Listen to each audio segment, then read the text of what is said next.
Offering a unique blend of future-ready courses and experience-based learning, Sage University is where we transform passion into profession.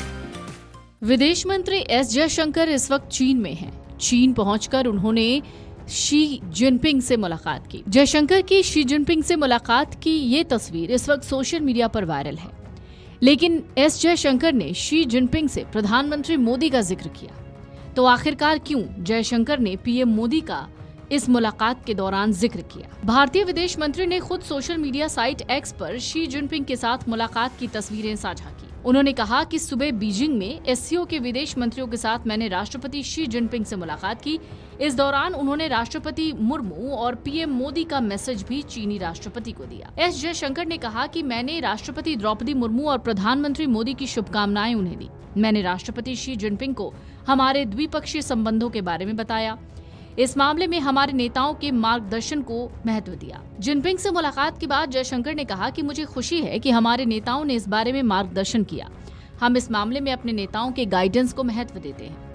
इससे पहले विदेश मंत्री S Jaishankar ने सोमवार को अपने चीनी समकक्ष वांग यी के साथ मुलाकात की। इस वार्ता के दौरान उन्होंने कहा कि भारत और चीन को द्विपक्षीय संबंधों को सामान्य बनाने की दिशा में लगातार बढ़ते रहना चाहिए।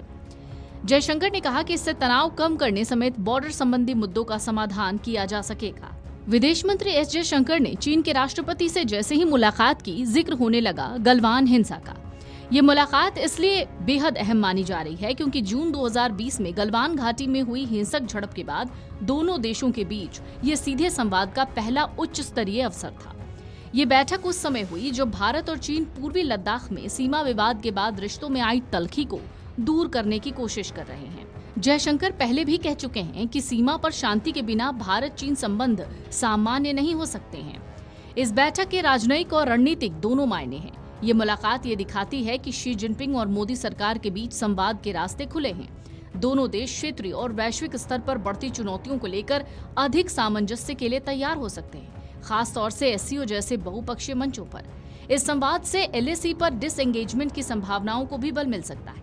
हालांकि भारत की नीति स्पष्ट रही है कि कोई भी वास्तविक प्रगति तब होगी जब सीमा विवाद का समाधान हो और पूर्वी लद्दाख में यथास्थिति बहाल की जाए। जयशंकर शी जिनपिंग भेंट से ये संकेत जरूर मिलते हैं कि भारत और चीन फिर से संवाद की पटरी पर लौटना चाहते हैं, लेकिन भारत की तरफ से ये साफ है कि बातचीत सम्मान और आत्मरक्षा के आधार पर होगी। अभी तक चीन की ओर से इस भेंट को लेकर कोई विस्तृत आधिकारिक बयान सामने नहीं आया, लेकिन बीजिंग में इस मुलाकात को सकारात्मक संकेत के रूप में देखा जा रहा है।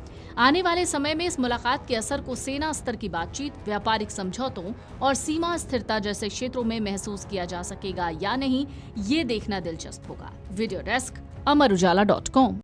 अगर आप ये वीडियो YouTube पर देख रहे हैं तो हमारे चैनल को सब्सक्राइब कर बेल आइकन दबाएं और Facebook पर देख रहे हैं तो हमारे पेज को लाइक करें।